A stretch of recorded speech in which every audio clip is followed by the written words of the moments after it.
কিছু কিছু টিভি শোজের সাথে না আমাদের একটা ইমোশন জড়িয়ে আছে ছোটবেলার, তার মধ্যে অন্যতম হচ্ছে গিয়ে আহাট। কিন্তু আহাট আমি যতবার দেখি, মানে এখনো দেখি, ততবার দেখি ভূতগুলো করতে করতে আসে। মানে কি হিসাবে ভূতগুলোরা বানায়, মানে ঘুমায় না ভূতগুলো নাকি, মানে কি গলায় খোলা খারাপ হয়, কোনো কোনো সমস্যা হয়, কোনো কি হিসাব করে বানায় ভূতগুলোরে? আমরা হ্যাঁ হ্যাঁ করতে করতে কেন আসে? আর ভূতের ওই ওই সাদা মার্কা চোখ কমন হয়ে গেছে, একটু চেঞ্জ কর ভাই। একটু সাদা মার্কা চোখ দেখে আর কেউ এখন ভয়, বাচ্চা কাচ্চারাও ভয় পায় না।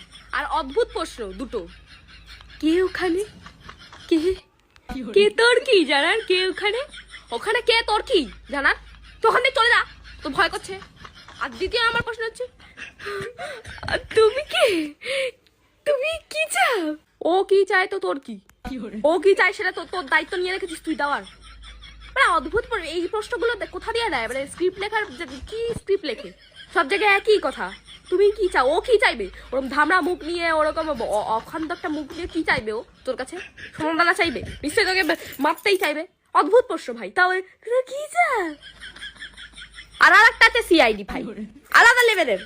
কোনো খুন হোক, মার্ডার, যে কোনো চুরি হোক, নর্মাল চুরিতেও সিআইডি কে ফোন করে। পুলিশ কি মরেছে ওখানে? পুলিশ নেই নাকি? ডাইরেক্ট সিআইডি কে ফোন করে। পুলিশ না পারলে তারপর সিআইডি রাখে, ডাইরেক্ট সিআইডি। আর সিআইডিরও কাজ নেই, আর মানে কোনো সেরম নাম্বার নেই, হয় ওই দয়া ধরে মোটাটা, আর নয় ওই পদ্মুমান। আর অদ্ভুত ব্যাপার হচ্ছে, একটা কেস থাকাকালীন অন্য কেস ওদের মানে আসেই না। সিআইডি শুরু হলো, প্রথমে একটা কেস পেলো, ব্যাস হয়ে গেল। তার মাঝখানে যে 1000টা ফোন আসলো, 1000টা কেস পেলো, ওরম হয় না। একটা কেস নিয়ে চলতে থাকে। কি ফালতু সময় এদের, কি মানে। আর ডাইরেক্ট সিআইডি কে কি করে ফোন করতে পারে? মানে আর যারা ফোন করে তাদের কাছে নাম্বার রেডি থাকে ভাই। মানে ওরা জানতো ওই সময়টা মানে খুন হবে, ওই সময়টা চুরি হবে, ডাকাতি হবে, ওরা জানতো।